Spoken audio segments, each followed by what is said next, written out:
और माता रानी के चरणों में गिर के जैसे हमारे हरिधु मिश्रा जी आप पहुंचे हैं माता रानी के दरबार में एक सुंदर सा भजन माता रानी का।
खाली बैठ के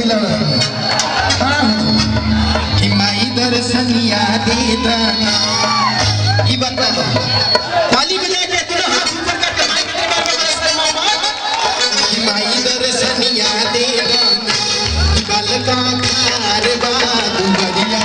माई दर्शनिया दे दाना कल का कारवा दुबरिया माई दर्शनिया दे दाना।